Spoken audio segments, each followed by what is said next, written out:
السلام علیکم ورحمۃ اللہ وبرکاتہ۔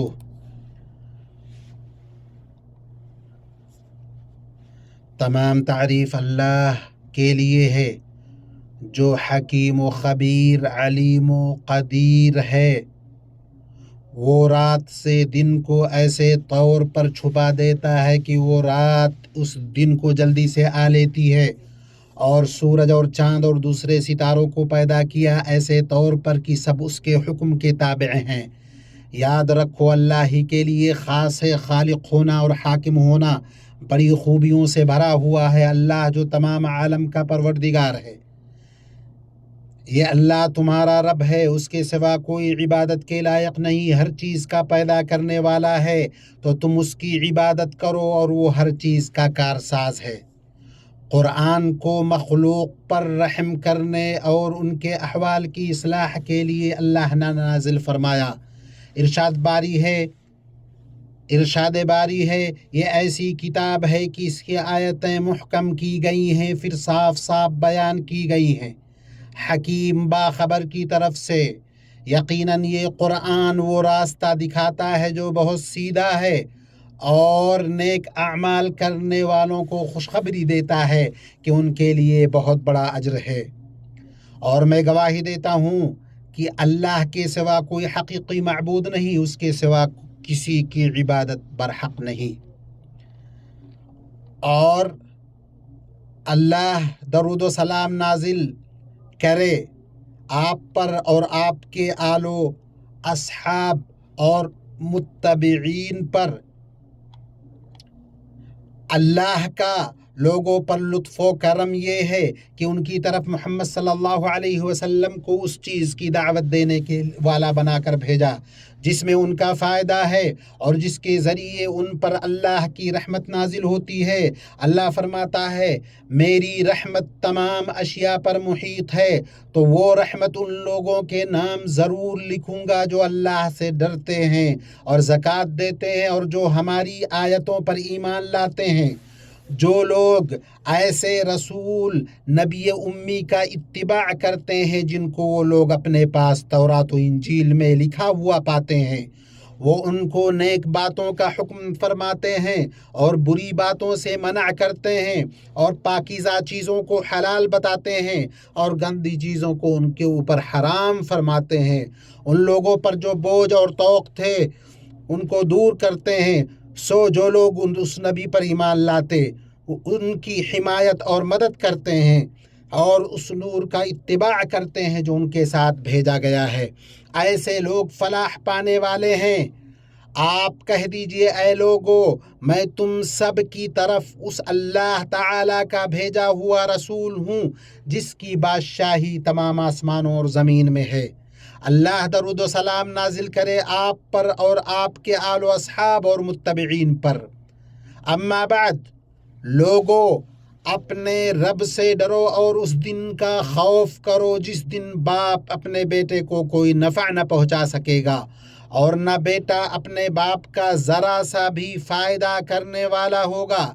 اللہ کا وعدہ سچا ہے، تمہیں دنیا کی زندگی دھوکے میں نہ ڈالے، اور نہ دھوکے باز شیطان تمہیں دھوکے میں ڈال دے۔ یقیناً جو تقوی والا ہوگا اس کا انجام بہتر ہوگا، وہ دنیا و آخرت میں یقینی کامیابی سے سرفراز ہوگا۔ اللہ تعالیٰ نے فرمایا، اور جن لوگوں نے پرہیزگاری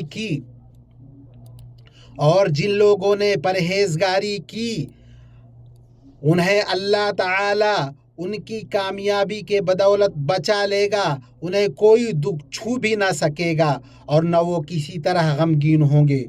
اور جو شخص اللہ سے ڈرتا ہے، اللہ اس کے لیے چھٹکارے کی شکل نکال دیتا ہے، اور اسے ایسی جگہ سے روزی دیتا ہے جس کا اسے گمان بھی نہ ہو۔ اور جو شخص اللہ پر توکل کرے گا، اللہ اسے کافی ہوگا۔ اور جو شخص اللہ سے ڈرے گا اللہ اس کے کام میں آسانی کر دے گا، اور اللہ کے واجب تقوی میں سے یہ ہے کہ بندہ صرف اپنے رب کی عبادت کرے اور عبادت کا کچھ بھی حصہ اللہ سبحانہ کے سوا کسی اور کے لیے انجام نہ دے۔ اللہ نے فرمایا فرما روائی صرف اللہ کے لیے ہے، اس کا فرمان ہے کہ تم سب سوائے اس کے کسی اور کی عبادت نہ کرو، یہی دین درست ہے۔ لیکن اکثر لوگ نہیں جانتے۔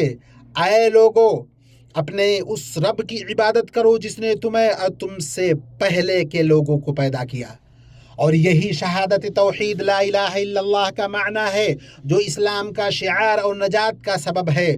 تم سب کا معبود ایک ہی معبود ہے، اس کے سوا کوئی معبود برحق نہیں۔ وہ بہت رحم کرنے والا ہے اور بڑا مہربان ہے۔ اور شہادت توحید سے شہادت رسول کو ملایا جائے گا، شہادت رسالت اور شہادت توحید کو یکجا کیا جائے گا، تو حقیقت میں محمد اللہ کے رسول ہیں، جیسا کہ اللہ نے فرمایا محمد تمہارے مردوں میں سے کسی کے باپ نہیں، لیکن آپ اللہ تعالیٰ کے رسول ہیں اور آپ خاتم الانبیاء ہیں۔ اور یہ دونوں شہادت ارکان اسلام کا پہلا رکن ہے، اور ارکان اسلام میں سے 5 وقتہ نمازوں کو قائم کرنا بھی ہے۔ اللہ نے فرمایا اور نماز قائم کرو، یقیناً نماز بے حیائی اور برائی سے روکتی ہے۔ اور زکوٰۃ ادا کرنا، جیسا کہ اللہ کے قول میں ہے، آپ ان کے مالوں میں سے صدقہ لے لیجئے جس کے ذریعہ سے آپ ان کو پاک صاف کر دیں، اور ان کے لیے دعا کیجئے، بلا شبہ آپ کی دعا ان کے لیے موجب اطمینان ہے۔ اور رمضان کا روزہ رکھنا، جیسا کہ اللہ تعالیٰ نے کہا ماہ رمضان وہ ہے جس میں قرآن اتارا گیا، جو لوگوں کو ہدایت دینے والا ہے، اور جس میں ہدایت کی اور حق و باطل کی تمیز کی نشانیاں ہیں۔ اور بیت اللہ کا حج کرنا، جو اس کی راہ کی استطاعت رکھتا ہو۔ اللہ نے فرمایا لوگوں میں حج کی منادی کر دو کہ تمہارے پاس ہر دور دراز مقام سے پیدل اور اونٹوں پر سوار آئیں گے، تاکہ وہ فائدے دیکھیں جو یہاں ان کے لیے رکھے گئے ہیں۔ اور نبی اکرم صلی اللہ علیہ وسلم نے فرمایا اسلام یہ ہے کہ آپ گواہی دیں کہ اللہ کے سوا کوئی معبود حقیقی نہیں، اور محمد صلی اللہ علیہ وسلم اللہ کے رسول ہیں۔ نماز قائم کریں، زکوٰۃ ادا کریں، رمضان کے روزے رکھیں، بیت اللہ کا حج کریں۔ ایمان یہ ہے کہ آپ اللہ پر، اس کے فرشتوں، کتابوں، رسولوں، یوم آخرت اور ہر اچھی بری تقدیر پر ایمان لائے۔ اور احسان یہ ہے کہ آپ اللہ کی عبادت، اور احسان یہ ہے کہ آپ اللہ کی عبادت اس طرح کریں گویا آپ اسے دیکھ رہے ہیں۔ اگر آپ یہ تصور نہیں کر سکتے تو پھر وہ آپ کو یقیناً دیکھ رہا ہے۔ اے مومنوں، یہ اللہ کا دین اور اس کی شریعت ہے جسے اس نے اپنے مخلوق کے لیے پسند کیا ہے، اور اس کے ذریعہ ان پر رحم کیا ہے، ان کے لیے بھلائیاں اور مصلحتیں لاتی ہے۔ یہ شریعت برائیوں اور مفاسد سے ان کو بچاتی ہے۔ اسی لیے رسول اکرم صلی اللہ علیہ وسلم پر اللہ تعالیٰ کا یہ فرمان عرفہ کے دن نازل ہوا۔ اللہ نے فرمایا آج میں نے تمہارے لیے دین کو کامل کر دیا اور تم پر اپنا انعام بھرپور کر دیا، اور تمہارے لیے اسلام کے دین ہونے پر رضامند ہو گیا۔ اللہ نے اپنی نبی کی صفت اس طرح بیان کی، اور ہم نے آپ کو تمام جہان والوں کے لیے رحمت بنا کر بھیجا ہے۔ ان واضح اصولوں کی بنا پر مبارک شریعت مصلحتوں کو حاصل کرنے اور ان میں اضافہ کرنے اور خرابیوں کو ختم کرنے یا انہیں کم کرنے کے لیے آئی۔ اس نے طے کیا کہ خرابیوں کو دور کرنا مصلحتوں کے حصول پر مقدم ہے، اور یہ کہ اعلیٰ ترین مصلحتوں کو حاصل کیا جائے، اگرچہ ادنیٰ مصلحت کو نظر انداز کرنا پڑے۔ اسی طرح بڑی خرابی کو دور کیا جائے، گرچہ ادنیٰ خرابی کو اختیار کرنا پڑے۔ ٹکراؤ کی صورت میں دو مصلحتوں میں سے اعلیٰ ترین مصلحت کو اور 2 خرابیوں میں سے ادنیٰ ترین خرابی کو چنا جائے گا۔ اسی طرح شریعت نے تاکید کی ہے کہ نقصان کو نقصان کے بغیر ہٹایا جائے۔ اللہ کے رسول صلی اللہ علیہ وسلم نے فرمایا نہ نقصان پہنچاؤ نہ نقصان اٹھاؤ۔ اس نقطۂ نظر سے شریعت ہر اس چیز کو لے کر آئی ہے جس کے ذریعے زندگی پروان چڑھتی اور ترقی ہوتی ہے، اور دوسروں کو نقصان پہنچانے یا انہیں تکلیف دینے سے اس نے منع کیا ہے۔ عدل، اخلاق فاضلہ، والدین کی فرما برداری، صلہ رحمی، صدق گوئی، حقوق کی حفاظت، حقوق کو ان کے حقداروں تک پہنچانے، امانتوں کی ادائیگی، عہد و پیمان کو پورا کرنے، اور ولی امر کی سمع و طاعت کا یہ شریعت حکم دیتی ہے۔ اللہ نے فرمایا، اللہ تعالی عدل کا، بھلائی کا اور قرابت داروں کے ساتھ حسن سلوک کا حکم دیتا ہے، اور اللہ کے عہد کو پورا کرو جب کہ تم آپس میں قول و قرار کرو، اور قسموں کو پختگی کے ساتھ بعد مت توڑو، حالانکہ تم اللہ تعالیٰ کو اپنا ضامن ٹھہرا چکے ہو۔ اور اللہ سبحانہ نے فرمایا، اللہ تعالیٰ تمہیں تاکیدی حکم دیتا ہے کہ امانت والوں کی امانتیں ان تک پہنچاؤ، اور جب لوگوں کا فیصلہ کرو تو عدل و انصاف سے کرو، یقیناً اللہ تعالیٰ جس کی نصیحت تمہیں کر رہا ہے وہ بہتر چیز ہے۔ اور اے ایمان والو، فرما برداری کرو اللہ تعالیٰ کی اور رسول اللہ کی اور اپنے حاکم کی، پھر اگر کسی چیز میں اختلاف کرو تو اللہ تعالیٰ کی طرف اور رسول کی طرف اسے لوٹاؤ، اگر تمہیں اللہ تعالیٰ پر اور قیامت کے دن پر ایمان ہے۔ شارع حکیم نے ان 5 چیزوں کے تحفظ کی ضرورت پر زور دیا ہے جن کا خیال رکھنے پر تمام شریعتوں کا اتفاق ہے، جو کہ دین، نفس، عقل، مال اور عزت کی حفاظت ہے، بلکہ شریعت نے ان پر زیادتی کو ایسا جرم گردانا ہے جو سزا کے قابل ہے۔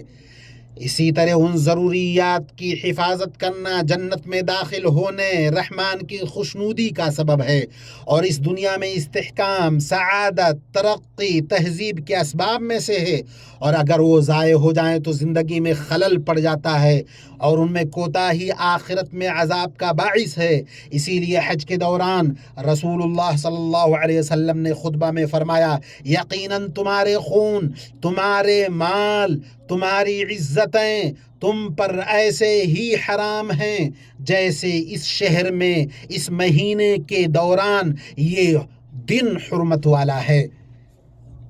اور دین ایک ضرورت ہے، کیونکہ کسی انسان کے لیے اپنے رب کی طاعت اور جس عبادت کے لیے اس کی تخلیق ہوئی ہے اس سے بے نیازی نہیں۔ اللہ تعالیٰ نے فرمایا، میں نے جنات اور انسانوں کو محض اپنی عبادت کے لیے پیدا کیا، اور اللہ نے فرمایا، آپ کہہ دیجئے میرے رب نے انصاف کا حکم دیا ہے، اور یہ کہ تم ہر سجدہ کے وقت اپنا رخ سیدھا رکھا کرو، اور فرمایا ہم نے ہر امت میں رسول بھیجا کہ صرف اللہ کی عبادت کرو اور طاغوت سے بچو۔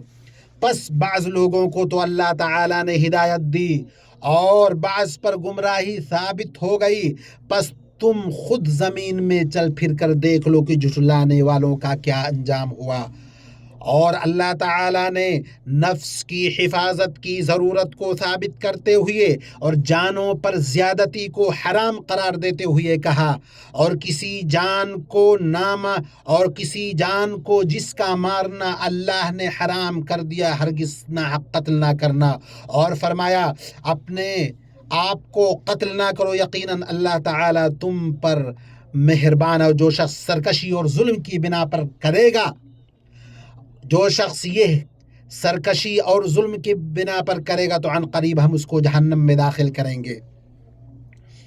اور عقل کی حفاظت کی ضرورت کے سلسلے میں فرمایا، اے ایمان والو، یہ شراب اور جوا اور یہ آستانے اور پاسے، یہ سب گندے شیطانی کام ہیں، ان سے پرہیز کرو، امید ہے کہ تم فلاح یاب ہوگے۔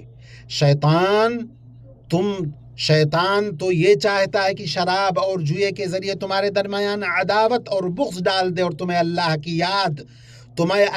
کی یاد سے اور نماز سے روک دے، پھر کیا تم ان چیزوں سے باز رہوگے؟ اور کتاب و سنت کے نصوص میں لوگوں کی عزت و آبروئی کے پیچھے پڑنے سے منع کیا گیا۔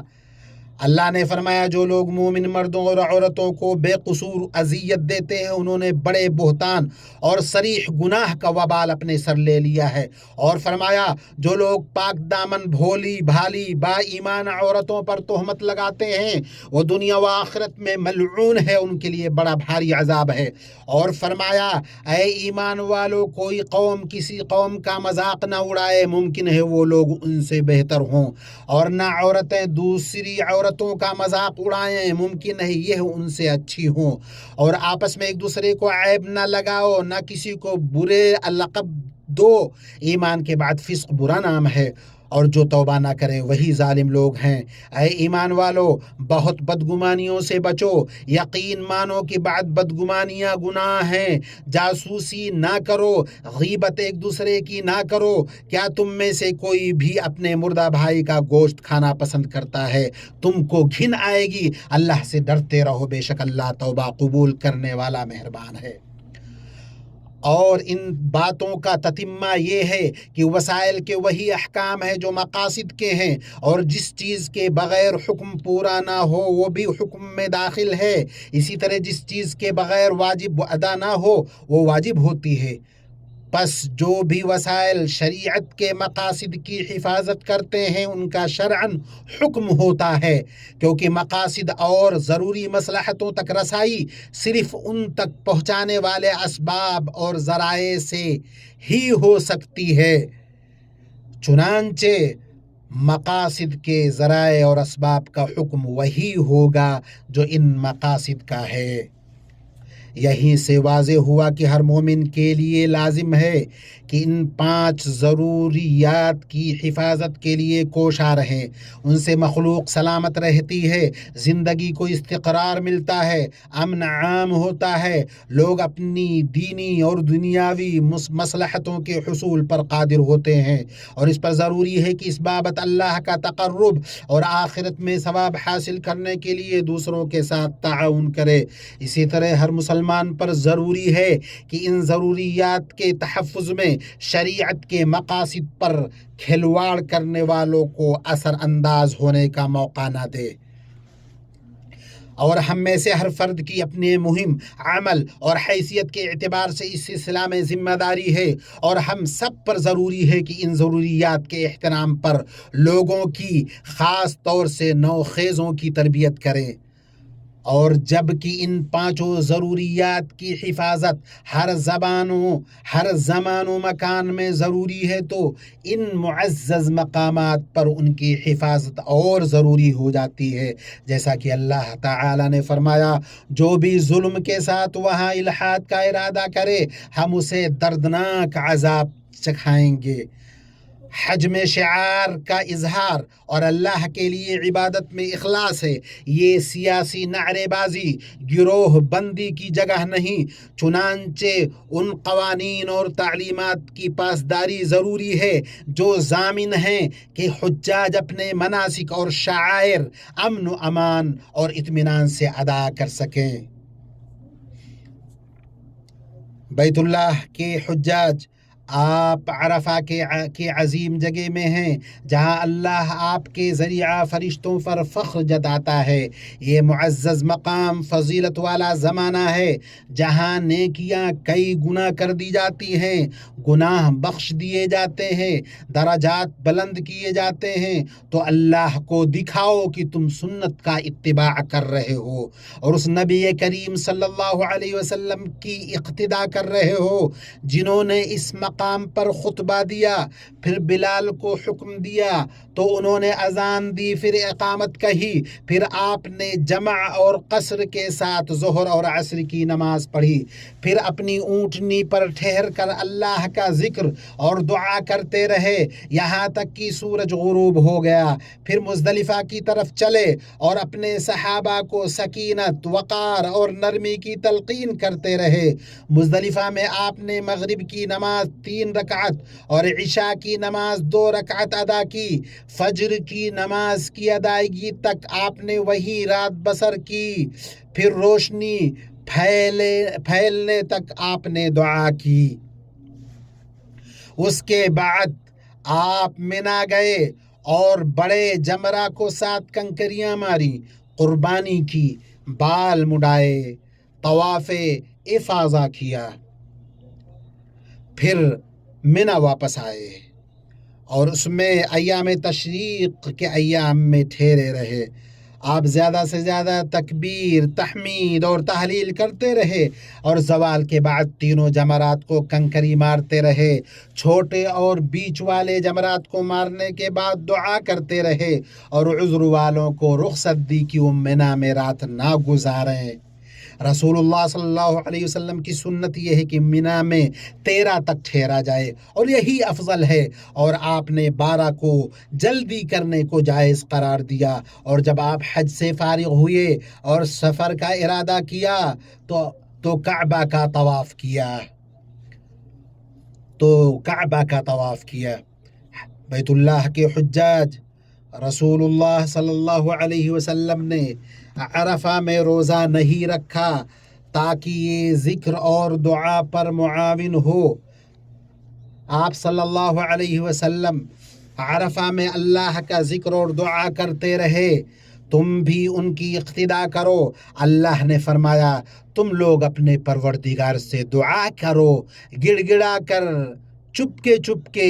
واقعی اللہ تعالیٰ ان لوگوں کو ناپسند کرتا ہے جو حد سے نکل جائیں۔ اللہ سے دعا کرو، اس سے ڈرتے رہو اور امید کرتے رہو۔ اللہ سے اپنے لیے، اپنے والدین کے لیے، اپنے رشتہ داروں کے لیے دعا کرو۔ پیٹھ پیچھے جو دعا کرتا ہے فرشتہ کہتا ہے آمین اور تجھے بھی ویسا ہی ملے۔ فلسطین میں ہمارے بھائیوں کے لیے دعا کریں، وہ تکلیف میں ہیں۔ ان کے دشمن نے خون بہا کر ملک میں فساد پھیلا کر ان سے ضرورت کی غذا، دوا، کھانا اور لباس روک کر انہیں تکلیف میں مبتلا کر رکھا ہے، اور وہ لوگ سب سے زیادہ دعا کے مستحق ہیں جنہوں نے بھلائی کیا، احسان کے کام کو انجام دیا، اور ان میں سے وہ لوگ ہیں جو حرمین شریفین کی خدمت کرتے ہیں اور اللہ کے مہمانوں کی راحت کے لیے راتوں کو جگتے ہیں۔ ان میں سر فہرست خادم حرمین شریفین شاہ سلمان بن عبد العزیز اور ان کے ولی عہد ہیں۔ اے اللہ، اے حی قیوم، یا ذو الجلال والاکرام، ہم تیرے فضل و احسان سے تجھ سے دعا کرتے ہیں کہ تو خادم حرمین شریفین شاہ سلمان بن عبد العزیز اور ان کے ولی عہد شہزادہ محمد بن سلمان کو ہر بلائی کی توفیق دے۔ تو ان کا مؤید و نصیر ہو۔ وہ دونوں اسلام اور مسلمانوں کے لیے جو عظیم خدمتیں انجام دے رہے ہیں، ان پر انہیں بہترین بدلوں سے نواز۔ اے اللہ، انہیں بڑا بدلہ دے، ان کا ثواب زیادہ کر اور ان دونوں سے راضی ہو جا۔ اے اللہ، حاجیوں سے ان کا حج قبول کر، ان کے معاملات آسان کر، انہیں ان کے ملکوں کو صحیح سالم اور کامیاب و کامران لوٹا، اس حال میں کہ تو نے ان کے گناہوں کو بخش دیا ہو، ان کی توبہ قبول کر لی ہو اور ان کی ضرورتیں پوری کر دی ہو۔ اے اللہ، مسلم اور مومن حضرات و خواتین کو بخش دے، انہیں ہر برائی سے محفوظ رکھ اور ان کے دین، امن و امان، جان، مال، عقل، آبرو سب کی حفاظت فرما، انہیں مصلحت اور بھلائیوں سے نواز، ان سے شر اور گناہوں کو دور کر۔ اے اللہ، تو ان کے دل کی اصلاح فرما۔ اے اللہ، ان کے دل کی اصلاح فرما دے۔ اے اللہ، ان کے دل کی اصلاح فرما، انہیں ان کے ملکوں میں امن سے نواز، ان کی بھوک مٹا، ان کے رزق میں برکت دے، ان کے تمام معاملات کو اپنے ذمہ لے لے۔ سبحان ربک رب العزت عما یصفون وسلام علی المرسلین والحمد للہ رب العالمین۔